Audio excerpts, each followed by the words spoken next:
Hello, xin chào tất cả các bạn, tôi là Long và trong video ngày hôm nay tôi sẽ chia sẻ cho các bạn 4 cách mà tôi đã áp dụng để có nhiều thời gian rảnh hơn mặc dù tôi có rất nhiều bài tập hay là những ngày mà lịch trình rất là dài phải đi đây đi đó.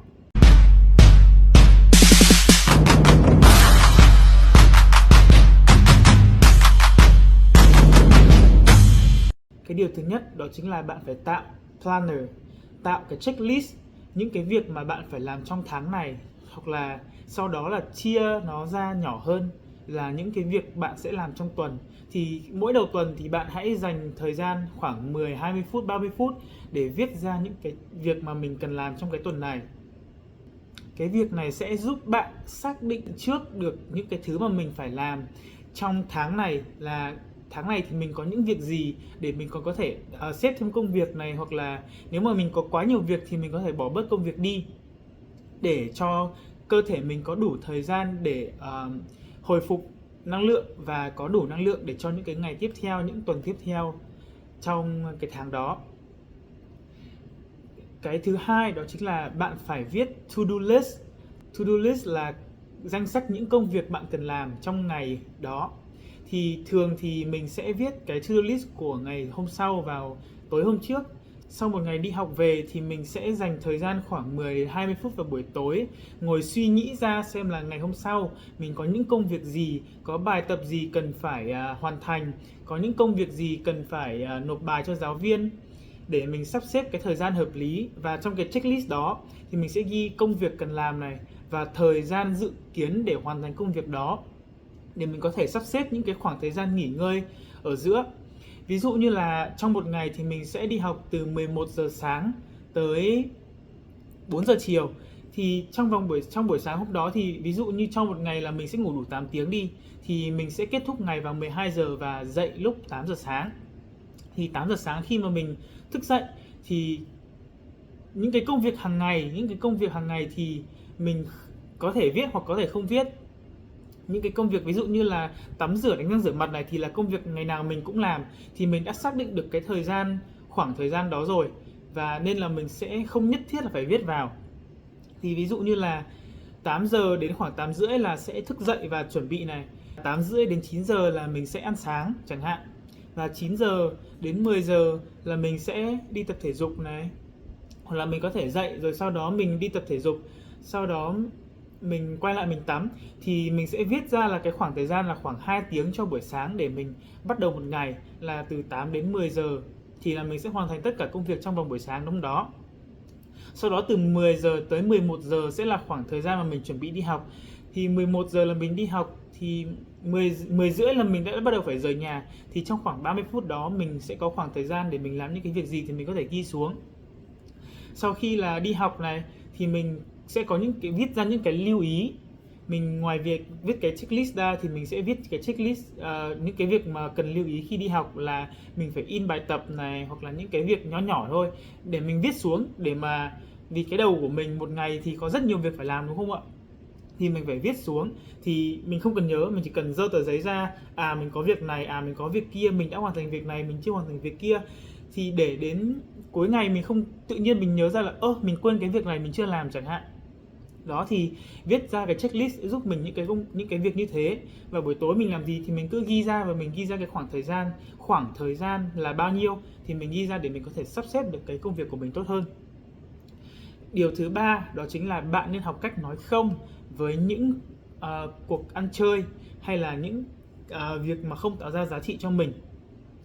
Việc ăn chơi hoặc là mình đi giải trí thì thỉnh thoảng mình có thể set up một cuộc đi chơi cùng bạn bè, không làm sao cả.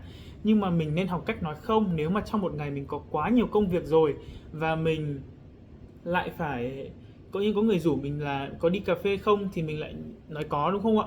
Thì mình đã thấy rất nhiều người là họ có một ngày rất là dài và họ gần như là không có thời gian để gọi là đi chơi. Những cái thời gian rảnh ra là chỉ để họ nghỉ ngơi thôi, nhưng mà họ lại dùng những cái thời gian nghỉ ngơi rất là ngắn đấy để tạo ra những cái cuộc hẹn, để rồi sau đó họ lại hủy đi công việc của mình để duy trì, để tiếp tục cái cuộc hẹn, cuộc đi chơi với bạn bè đó của mình.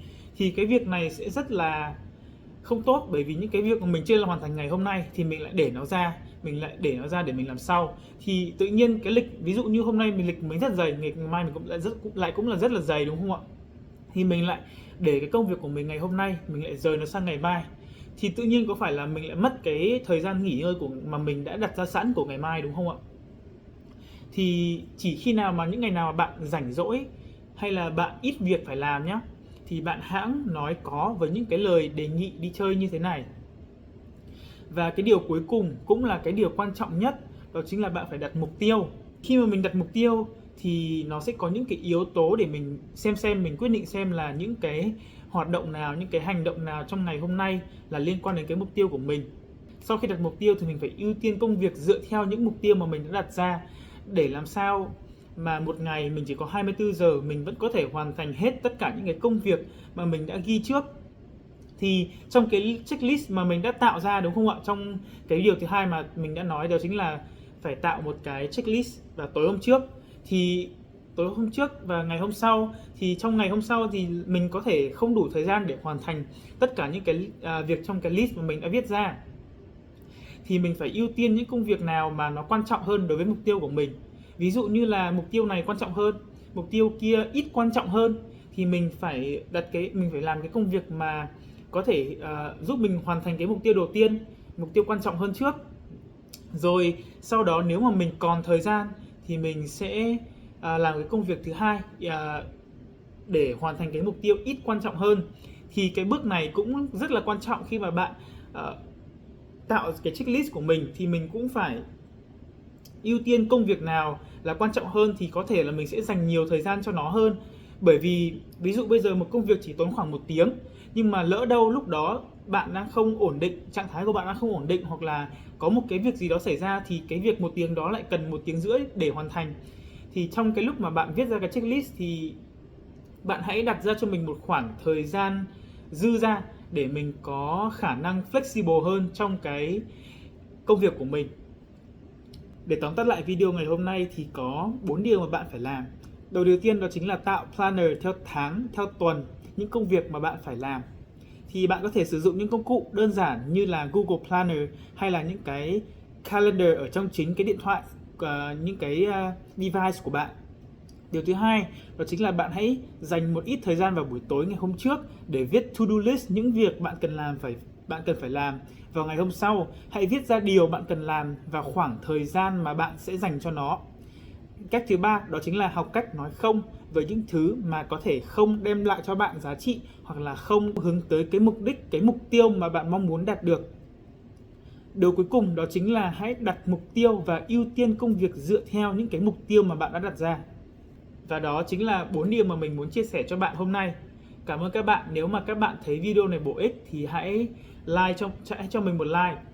Ngoài ra, nếu mà bạn có góp ý hay là những cảm xúc, những suy nghĩ nào của bạn trong khi đang xem video của mình thì hãy ghi xuống comment để chúng ta có thể nói chuyện với nhau, tâm sự với nhau nhiều hơn.